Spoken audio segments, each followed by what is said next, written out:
Hello and welcome to another video. In today's video I will talk about the 0.20.3 update, which is titled Better Mares. However, due to unforeseen circumstances, I will also be covering the 0.20.4 update because this video took too long. This will happen at the end of this video. This update has revamped the mare system to a whole new level after almost 4 years, and also made some changes regarding the features related to specific mares, which I will talk about in this video.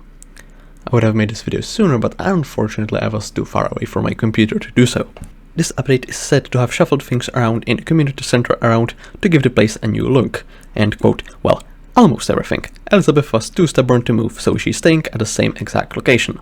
Despite this claim, however, she has actually in fact moved 4 entire blocks. One notable change is that instead of standing next to the entrance to the election room, mayors now reside here next to their minister.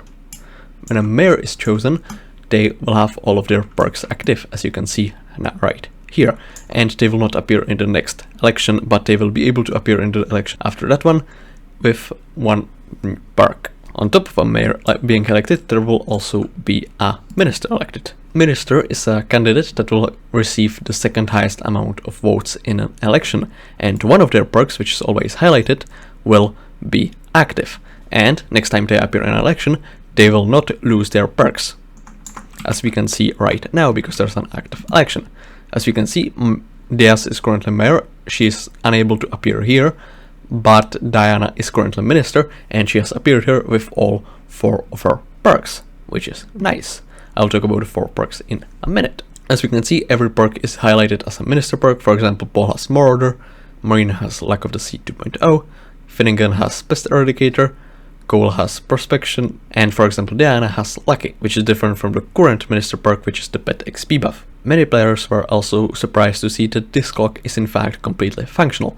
As you can see, every about a minute this clock will move to show that an hour has passed, which is a very neat feature, and has in fact been announced in the community center refurbishment right here, which shows that players don't actually read anything.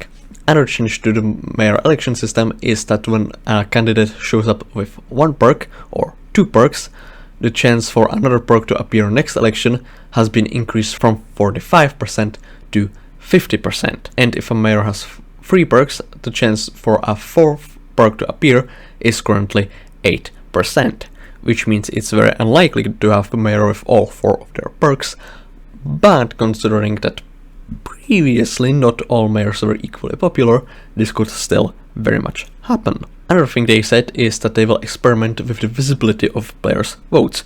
So if you vote, you won't theoretically be able to see the votes of other players. Currently, the voting system is public, so you can see your own votes and you could see the votes of all other players. But this will not always be the case. Now I will talk about each of the changed mayor, starting with Marina. To Marina's 3 existing perks, there has been another perk added, Double Trouble. Double Trouble perk gives you 0.1 double hook chance for every sea creature chance you have. So your double hook chance will be 10 times lower than your sea creature chance from this perk. This is however not the only way to get this stat. There are 2 other. Another way to get this stat is through Double Hook attribute, which gives you up to 5, and with Giant Fishing Rod, which is not an auction house for some reason. This thing grants 50 of this stat. Another fishing change is that Guild Special equipment and its predecessors are no longer soulbound, which means you can put them on auction house. And because of people who fish being annoying and sort of selfish, there has been a sea creature cap implemented to Crimson Isle and Crystal Hollows. In Crimson Isle, all players can only have 5 sea creature chances spawned, after which they are unable to spawn any additional sea creatures, and in Crystal Hollows this number is 20. And last relevant change to fishing is that lava sea creatures from Crimson Isle have been nerfed. They have lower HP and lower damage, with the exception of Thunder, Flaglast and Lord Jobus, which have remained the same. Next I would like to talk about Diana. First change related to pets is that now you can mark pets as favorite, which will make them appear first, regardless of which way you choose to sort your pets, whether it's alphabetical, priority, pet XP, or their skill. They will always appear first. If you ever choose to add multiple pets to your favorite, they will still be sorted in between themselves with this sorting feature. This feature is however not related to her new perk, which is called Sharing is Caring. This perk works with the changed XP sharing system, which has been reworked and is now completely free. You can now select in your pet menu any pet you wish, and when you select a pet, it will receive a portion of your equipped pet's experience. This portion is determined by your taming level up to 12%, whether or not the pet is equipped with XP share, which grants another 15%, and if Diana with her new perk is active, you will receive additional 10%. If the Sharing is Caring perk is active, you will also unlock 2 additional slots. But just because the slots are disabled doesn't mean you cannot put pets in there, which is the case because the previous update related to pets actually wiped quite a lot of pets from existence, so this is a great foresight. This glass pane will change color depending on whether or not is this thing active. If it's red, it means it's not active and the pet is not getting an experience. If it's blue, it's getting experience, but it already is max level, or the equivalent for max level for legendary rarity, and therefore it's not worth to XP share it. If the thing is green, it means that it's not yet level 100. Another change mayor is Finnegan, who instead of the farming simulator perk has received 2 new ones. One of them is Pest Eradicator. Increases the duration of Philip's farming fortune from giving him pests, has been raised to 16 minutes, and with this perk, pests are 4 times more likely to spawn on sprayed plots, which is a brilliant feature for those who want to farm bestiary. Another change is that Talbor, NPC located in Trapper's Den just about here, who only appears if Finnegan is mayor, has now received more items. Those items are Pest Vest, a potion which gives you a bonus pest chance, brown banana, which is a pet item which also gives you bonus pest chance. Finnegan's second perk is Blooming Business, which makes all garden visitors reward fine flour as well as 10% more copper, and also invites 5 unique visitors which can only spawn with this perk. For a completely unknown reason, the forum post, both when this update was on alpha and right now, says that there are only 4 new visitors, which is not the case, because there are in fact 5. Those visitors will award more fine flour, except for Baker, who will instead require fine flour and will instead give you reward for it. Those visitors are Pest Wrangler, Ravenous Rhino, which requires a specific number of visitors to be accepted, and is also a source of dedication for enchantment, which is brilliant because Librarian is ridiculous, and Vinyl Collector. We can assume what Vinyl Collector will do. Fine Flour is an item that is awarded by all visitors with this new perk, and the amount is determined by the visitor's rarity. It can be used with Spurinator to grant 20 farming fortune. This item can also be given to Carolyn, similarly to exportable carrots, expired pumpkins, and supreme chocolate bar, to grant you 12 wheat fortune and 5 HP, which is very nice. Another change mayor is Cole, who has received a new perk called Molten Forge. Bedwars reference. This perk decreases forge time by 25%, and there have been additional changes to the forge. Namely, what I would very much like to show, but unfortunately can't due to oversight, there have been many items added to the forge. The new items include mithril equipment requiring Heart of the Mountain 2. All pieces have exact same stats, which is nice, and also same recipe, and it's very cheap. So cheap that you can actually use this item on bingo. It also only takes 1 hour to be forged, so very nice. The full set will grant you 80 mining speed, 20 mining fortune, and 20 mining fortune when mining specifically mithril. There's additionally a full set bonus which grants you 30 mining speed and 5 mining fortune while on dwarven mines. This set can be upgraded into titanium equipment, which has total of 120 mining speed and 40 mining fortune, as well as 40 mining fortune when mining mithril and titanium. The full set bonus has been upgraded to give 50 mining speed and 40 mining fortune while on dwarven mines. Another set of equipment, which is not an upgrade to gemstone equipment but similar to gemstone drills, is a separate set. is the gemstone set. You have Ember Necklace, Amethyst Gauntlet, Jade Belt, and Sapphire Cloak. Each of them gives you 30 fortune against its specific gemstone, and full set will grant you 120 mining speed and 40 mining fortune. And you will also get 25 mining fortune while in the Crystal Hollows. This set is unfortunately not currently obtainable because it requires glossy gemstones. Glossy gemstones are new items which are obtained from mining Fiesta, which has been changed.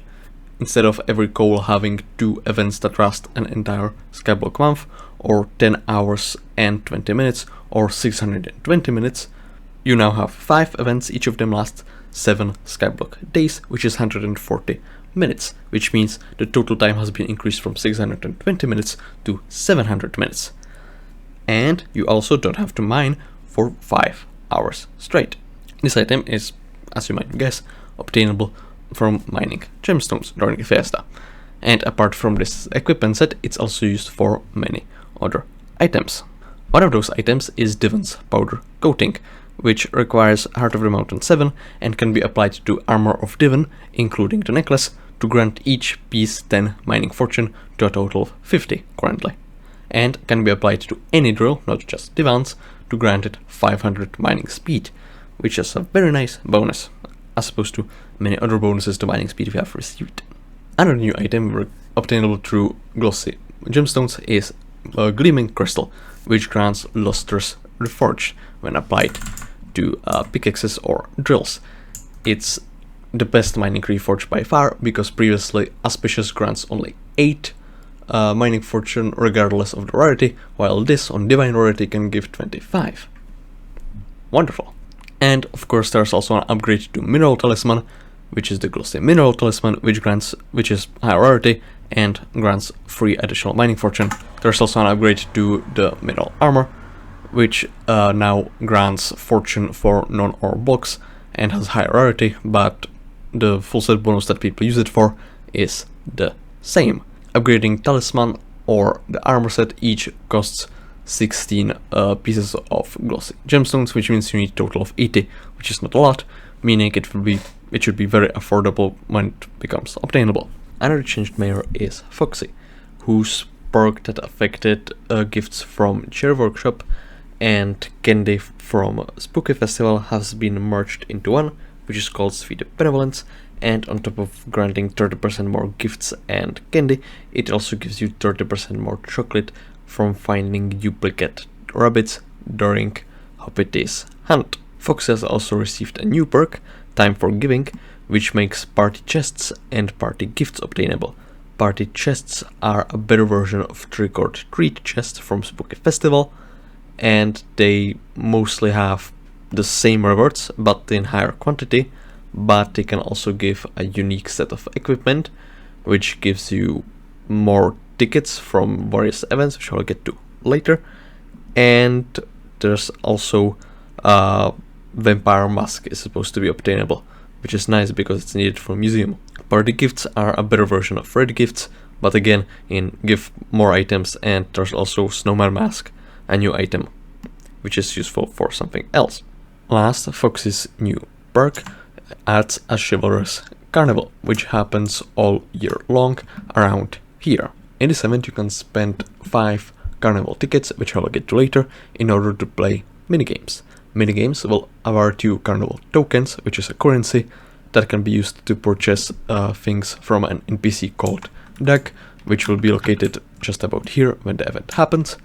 And from Duck you can either purchase Carnival masks, which are these items. I am pretty sure Vampire Mask and Snowman Mask, which are obtained through party gifts and party chests, are also Carnival masks, but currently it doesn't seem like they are classified that way, like this thing is. And you can also purchase Carnival Mask Bag, which is a common accessory that stores Carnival masks, similar to how New Year Bag stores New Year cakes, in order to grant you stats. And while New Year's Bag grants HP, this thing will grant intelligence, as of currently 6, assuming those are the only Carnival masks in existence. Another thing you can purchase from DAC are bonuses, which will apply to various events. Those can actually be seen in event task in SkyBlock level menu because they grant SkyBlock XP. These bonuses apply for events which are related to Foxy, which is Spooky Festival, Season of Jerry, Fishing Festival, and Mining Fiesta. These events are very nice, but there's no reason for me to go all over them, because you will be able to see them once the event happens in game. But to do that, you need the aforementioned Carnival tickets, which are obtained from getting medals in Jacob's farming contest, from participating in Spooky Festival, from killing sharks, and from the party chests and party gifts, which are obtainable through the other Foxy perk. You do not need Foxy to be Mayor in order to get tickets. I have already gotten some, and there are people who have already stacked up on stacks of those items. But apart from being able to play minigames, there's one more thing you can do with these tickets, and that's to craft event sack.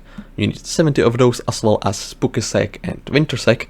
By crafting event sack, you will be able to store all items of these two sacks, as well as items related to Mythological Ritual, Mining Fiesta, and Fishing Festival. Another mayor changed in a major way is Diaz, who out of her 2 previous perks has kept only 1 and received 3 new ones. And I will start with the easiest one, long-term investment.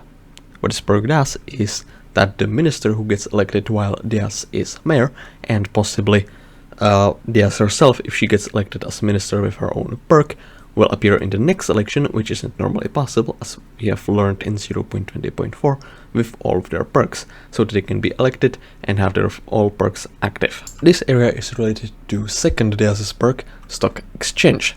What this perk does is that you can talk to Richard, and Richard will offer throughout the year 12 stock auctions. In those auctions, you can bid a specific number of coins, with 2,000,001 being the minimum, and based on how you do compared to other players, you will get a specific amount of stonks. The lowest amount you can get is 1, and the highest amount you can get is 25. Considering that stock of stonks currently on Bazaar is 4 million, this is effectively passive income. Apart from that, there's another way to get stocks of stonks, and that's participating in Shin's auction and Dark auction, and from my understanding, you will be able to claim those stock of stonks here.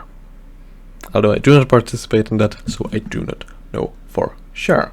What you can do with stock of stonks is that you can purchase items from Liz, who is also not available until Diaz is mayor, and according to the person who came up with this update, Liz is supposed to be Diaz's sister. However, according to her dialogue, they are only friends. Liz sells 4 items. One of them is called Golden Bounty. Golden Bounty can be applied with an anvil to any item that has Scavenger 5 in order to increase the level of Scavenger to 6. Second item sold is Avaricious Chalice, which costs 50 stocks of stonk.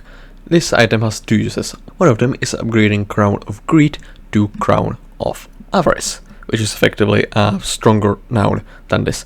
It no longer gives base magic find, but instead has an ability that will consume any coins you get from killing mobs, not all coins you get. So for example, Talisman of Coins which spawns coins, or Emerald Ring which gives you coins to your purse, do not count.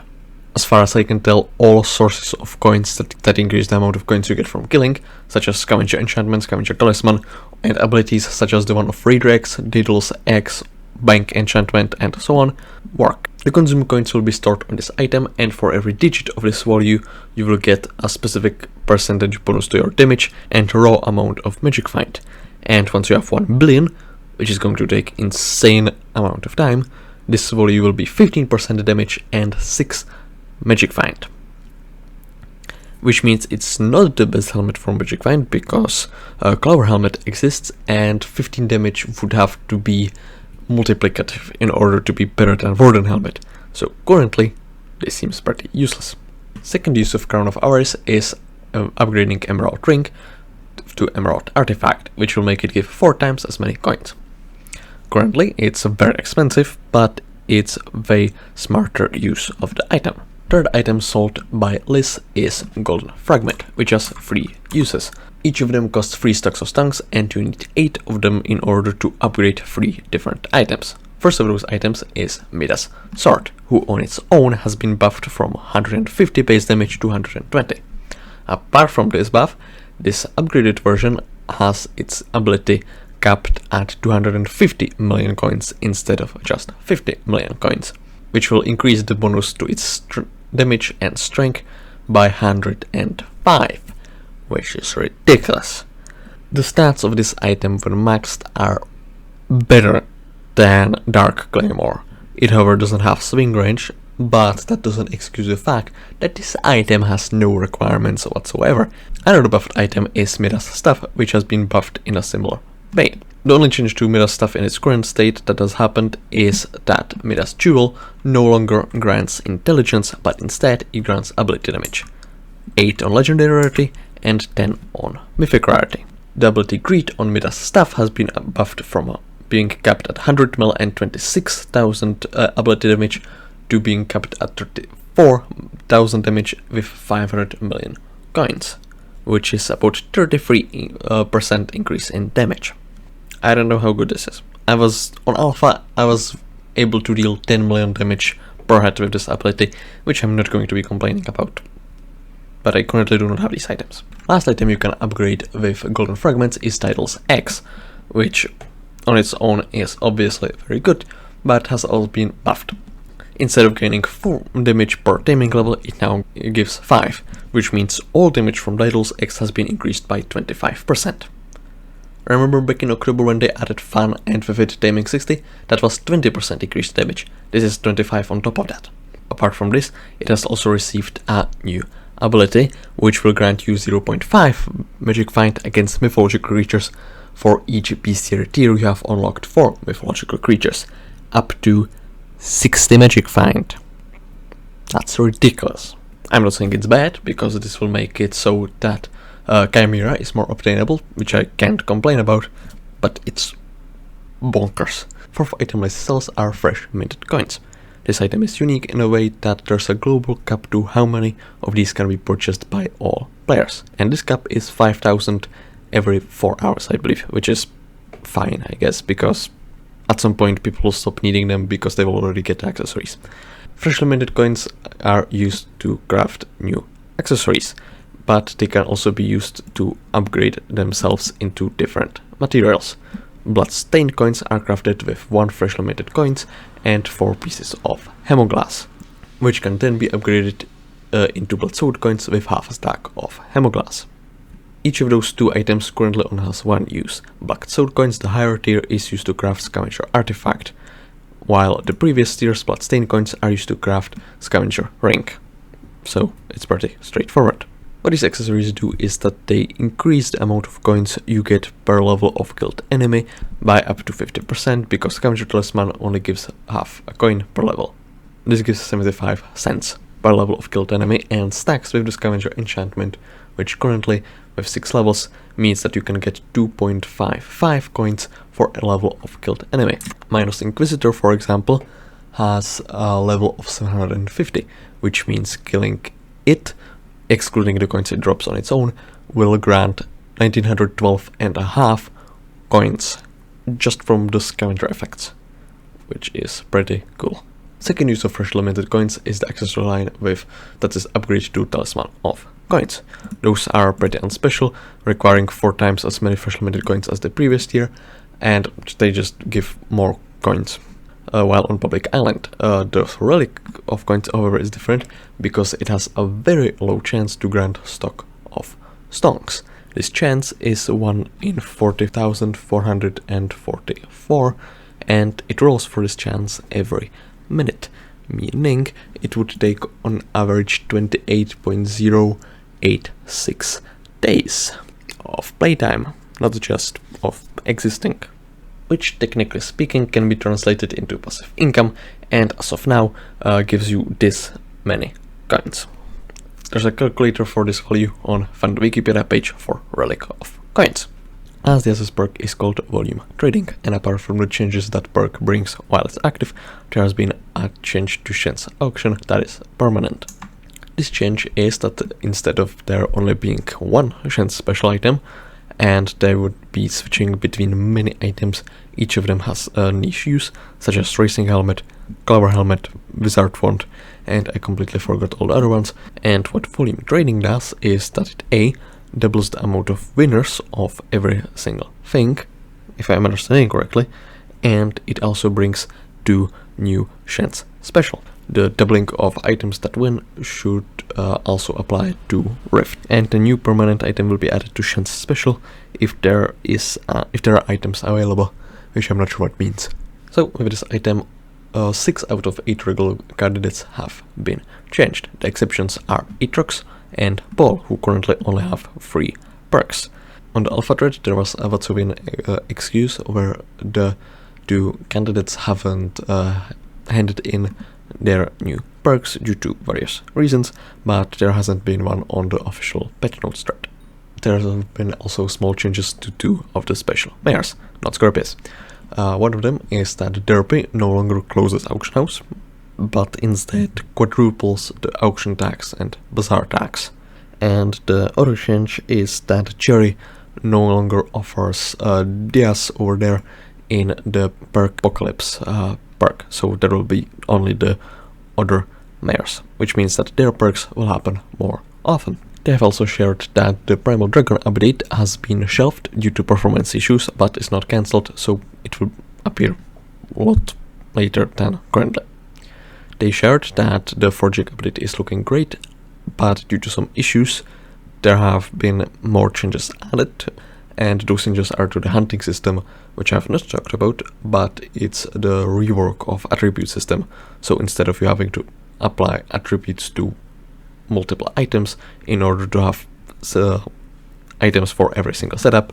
For example, I have just 3 sets of equipment in my inner chest, and that's only for combat. Now the unlocked attributes will grant permanent stats to the player, but you will not have all the attributes active at the same time. You will instead have a slot system. And they still have 10 levels, but they will not require 512 tier 1, but instead it will require some sort of progression that should be linear instead of exponential like it is right now. And they also shared that the Glassy Tunnels Part 2 will feature RNG meter for Crystal Nucleus. It will feature more forge slots and more forgeable items, which we have partially seen already, and there will also be mineable vanilla ores in royal mines, so that vanilla collections such as emeralds, lapis, redstone will be more obtainable. They have said nothing about sea creatures, but due to the existence of Penguin Pet as well as the Spinosaurus Pet, I still believe that there will be some sea creatures in the update. So this will be everything from the 0.20.3 update, but unfortunately while making this video, because I was gone for a week, there has been another update added, which is the 0.20.4, so let's get to it. 0.24 update is titled Bazaar Overbidding Protection and Bug Fixes. The main change of this update is protection against, quote, unscrupulous actors who set, again, quote, ludicrously high prices as market manipulation. So this has been patched, but this is a very difficult thing to demonstrate. Now, a confirmation will appear if you attempt to buy an item for a price that has been twice as high as the average price in the previous week. And if you choose to confirm your purchase, then the pop-up will not appear for 5 minutes, which is nice because I have seen someone complaining that you have to do it every purchase, which is apparently not the case. And similar feature will also be put when you are insta-selling something, when the price is twice as low than the average in the previous week. The sell order for items has been now capped to the value that is 10 times higher than the average price of in the previous week to further counter this. After you enable advanced mode in Bazaar settings, you'll be able to see the average price in the last week by hovering over the items. However, for some reason it doesn't work for items that are, only like this, which I'll promptly report. Apart from this, there have been also many bug fixes in this update, namely that the hidden elections were disabled for the previous election due to a backend issue, but are enabled now, as you can see in tab in the left corner and in the election room itself. However, of course, there's also a bug in the system, because if you look in the tab in Dungeons, which is the only place where you cannot customize the tab list, it is not going to show it like that, and instead will give you the regular percentage you are used to. And there's also currently an issue where minister can appear in the next election despite them supposed to be taking a break before campaigning again, which is, quote, going to be fixed in the near future, which means it's probably already fixed. So there's a confirmation that the long-term investment is unique. For a while after the update, mineral armor would break way more blocks than it was supposed to, which has been since fixed. Kit flowers are now stackable because they no longer have UUID, and your bow now indicates the max damage it can do, which I'm pretty sure it already did in one of the previous versions, like 3 years ago. They quote, sorted the Fearmonger's shop to be a little bit less clinically insane, which we can actually look at right now. I don't remember how it looked like, but I imagine those were scattered around the menu, which is a nice change. Added an indicator to Dragon's Greed ability that it has a cap, but Shining Scales also has a cap and there's no indicator of that. They added different skins to the Mender helmets, a Mender gown which is golden, Mender fedora which seems diamond but is probably supposed to be silver, and this thing which seems iron. I don't know what it's supposed to be. They changed the description of Wisp upgrade stone to indicate that it will reset the pet's level, and upgraded the lore of pet candy so that it indicates what it does. Mining gemstones now increases the counter for the compact enchantment, but it still doesn't work on the gemstones. Previously, mineshaft owners would get a message from the Mineshaft Mayhem Heart of the Mountain perk, which has been now fixed so that it no longer happens and the relevant players will get the message only. If you fish up a trophy fish of a high rarity, you will get the SkyBlock XP of all of its previous rarities. This has already been the case for Odger, so that even when you got 16 out of 18 gold fishes, but you also managed to catch 2 diamonds skipping 2 gold, then you would be able to get gold armor, similar to how I did, but this is not working for the emblem. And there have been many more bug changes, but none of them seem exactly relevant. But I do want to brag about that 8 bugs that I reported have been fixed just in this update, so reporting bugs does actually work, and you all should do it. This finally brings us to the end of this video. I would very much like to thank you for watching and ask if you would please subscribe, because over the summer I intend on making many more videos than I have been doing previously. So yeah, see ya.